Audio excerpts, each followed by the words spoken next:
Our next chapter is on cellular reproduction. In this chapter, we'll be looking at different processes that help cells reproduce. We'll be looking at how your body cells make more body cells, and we'll be looking at how your body makes your gametes, which are your sex cells. That's sperm for males and egg for females.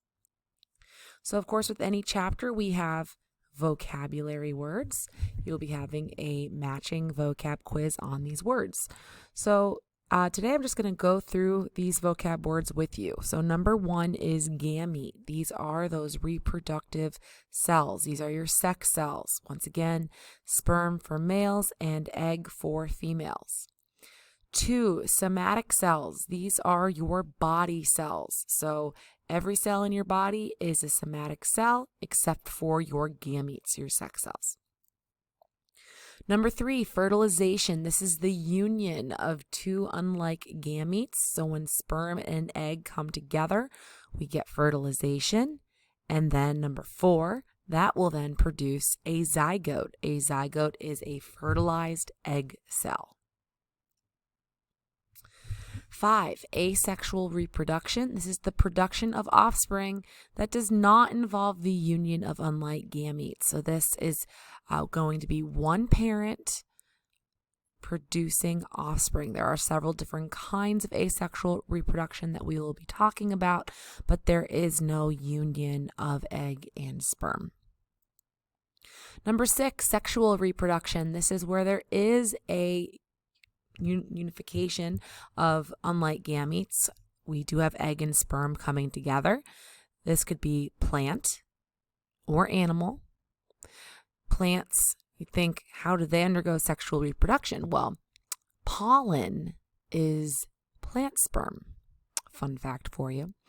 Sexual reproduction in animals can be internal, which you would think of when you're thinking of humans, or the process could actually be external as well. There's some species of, fish or amphibians that release egg and sperm into the water, and the union of gametes happens in the water and not inside of the body.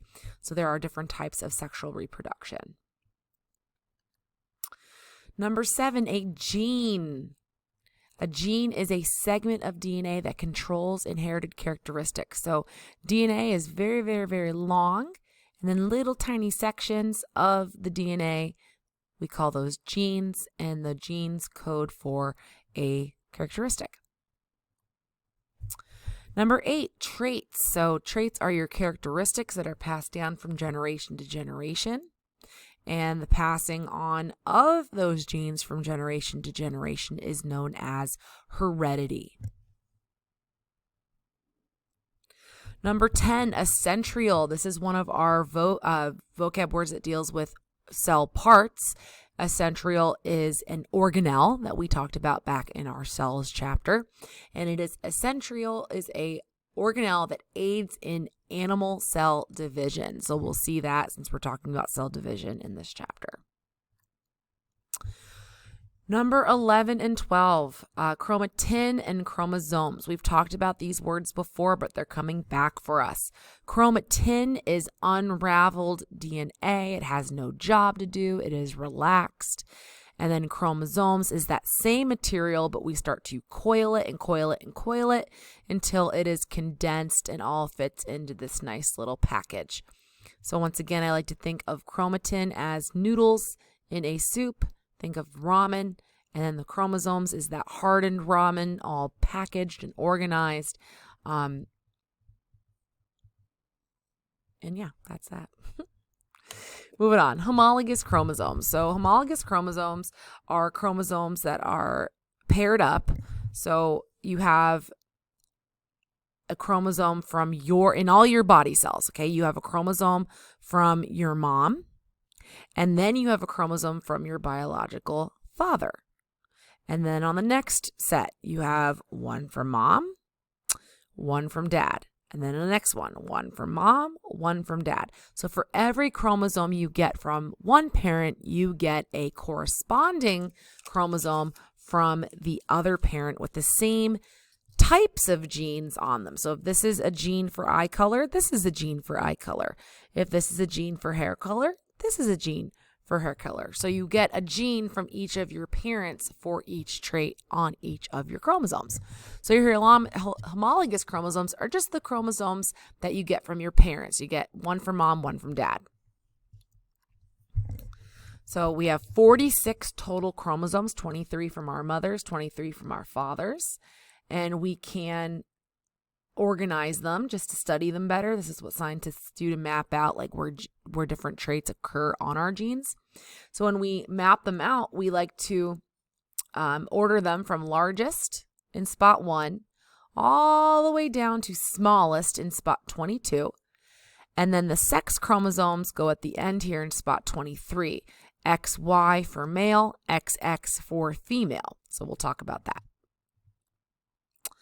The words diploid and haploid. The word diploid, di, means two. So this is a name given to a cell when it contains both sets of chromosomes, both of the homologous pair. So all of your body cells are what we would call diploid because you have all of the chromosomes from your mom and all the chromosomes from your dad.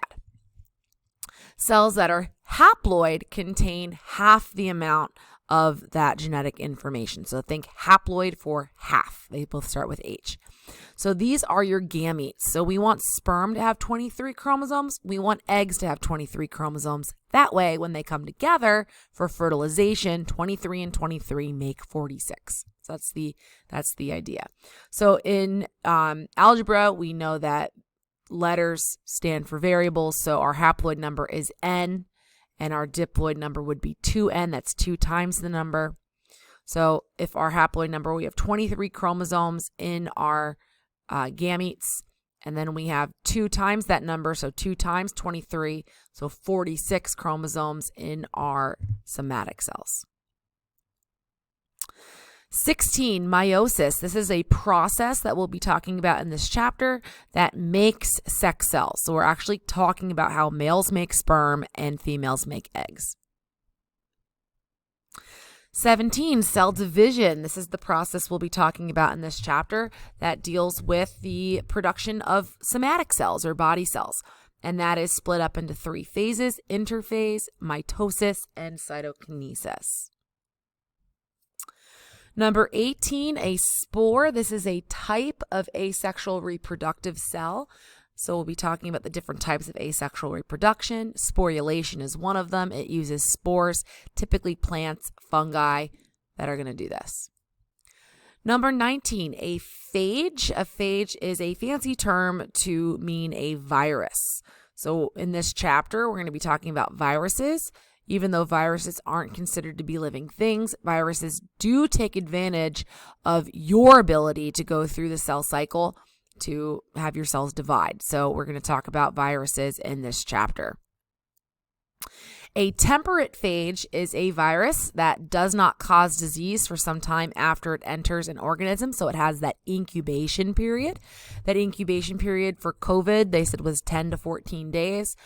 For other viruses, it might be longer. For rabies, it's about 2 to 3 months. For Ebola, it was about 30 days.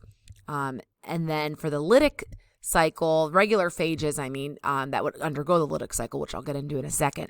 But regular viruses, like the cold or the flu, you get the virus into your body, and within a day or so, you're showing symptoms. So there's no incubation period, but for temperate phages, there is that incubation period.